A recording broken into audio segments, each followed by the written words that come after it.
mynews.studio. Imagine if 7 million cancer cases worldwide could simply disappear just by changing our habits and choices. Is prevention really that powerful? Today's date is 2026-0208. The numbers are hard to ignore. 37% of new cancer cases in 2022, around 7.1 million, were considered preventable, according to a recent WHO study. That's not just a statistic, that's millions of lives. Where do we even begin to break this down? Let's start by looking at what's driving these numbers. The study examined 30 modifiable risk factors. That means things we can change, like smoking, alcohol use, air pollution, physical inactivity. And for the first time, they included 9 cancer-causing infections: HPV, hepatitis B and C, and Helicobacter pylori, among others. Right. And when you break it down, 3 risk factors stand out: tobacco, infections, and alcohol. Tobacco alone accounts for 15% of all new cancer cases, so that's over 3 million people. Infections are next at 10%, and alcohol at 3%. Does any of that surprise you? The tobacco numbers, not so much. But the infections, yes. That's striking.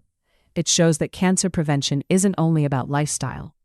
It's also about things like access to vaccines, clean water, and healthcare. Altogether, those 3 factors add up to 28% of new cancer cases worldwide. Which types of cancer are most influenced by these preventable factors? Lung cancer is at the top, mostly linked to smoking and air pollution. Stomach cancer is largely due to H. pylori infection.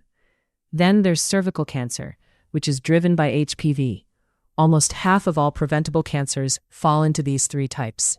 So if someone's listening and thinking, what can I actually do? What does the research suggest? The guidance is consistent. Stop smoking, keep a healthy weight, exercise regularly, reduce alcohol, eat less processed food, and pay attention to environmental carcinogens. For infections, vaccination is key. HPV for cervical cancer, hepatitis B for liver cancer, and screening for H. pylori. But these recommendations aren't always the same everywhere, right? The study looks at regional and gender differences. For example, in sub-Saharan Africa, women face a 38% preventable cancer burden, mainly from infections. There, HPV vaccination and screening are top priorities. Right. In East Asia, it's men who are most at risk. 57% of new cancer cases are preventable, mainly because of smoking, alcohol, and workplace exposures. So tobacco cessation and cutting down on alcohol are the main strategies there. There's also a big gender gap. For men, 45% of new cancer cases are linked to preventable causes, almost half. For women, it's 30%. Why do you think that is? For men, smoking is the biggest factor, 23% of cases. Then infections and alcohol. For women, infections come first, then smoking, then high BMI. The study even notes it may underestimate the burden for women, since some reproductive and hormonal factors weren't included. Are governments and health agencies actually responding to these findings? They are. The most effective steps are well documented: HPV vaccination, hepatitis B vaccination, and test and treat for H. pylori.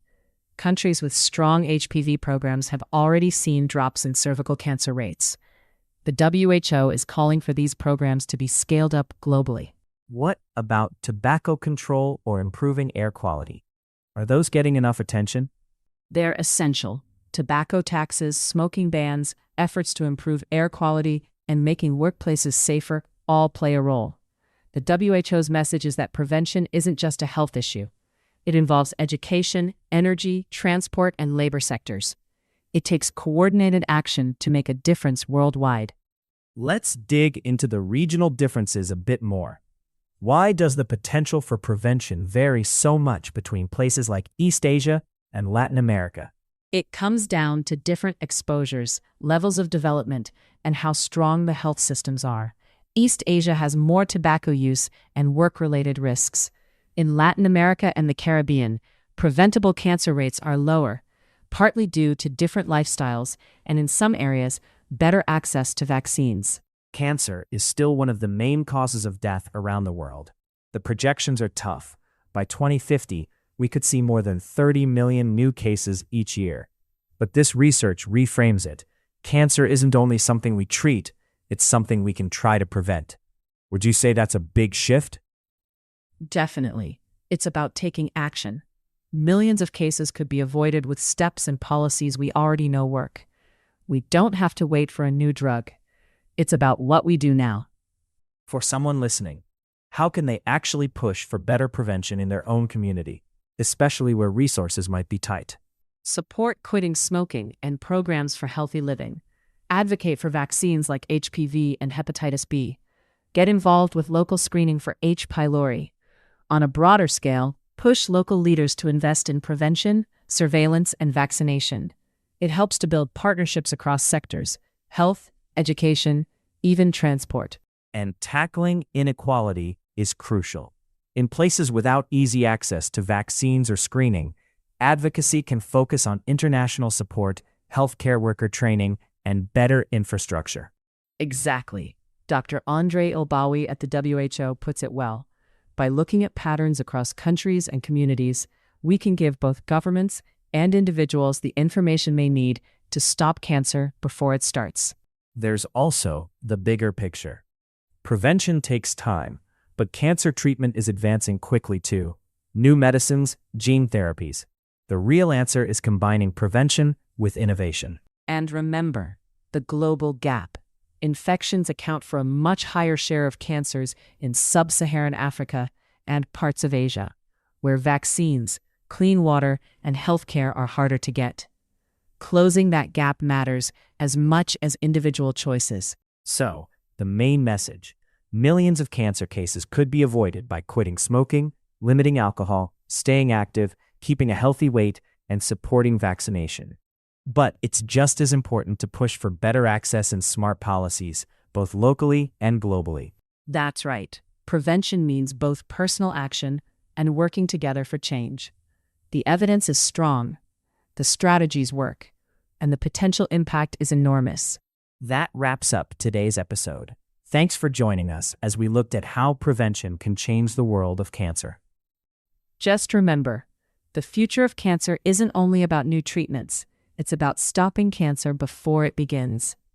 Thanks for listening. This episode was brought to you by mynews.studio.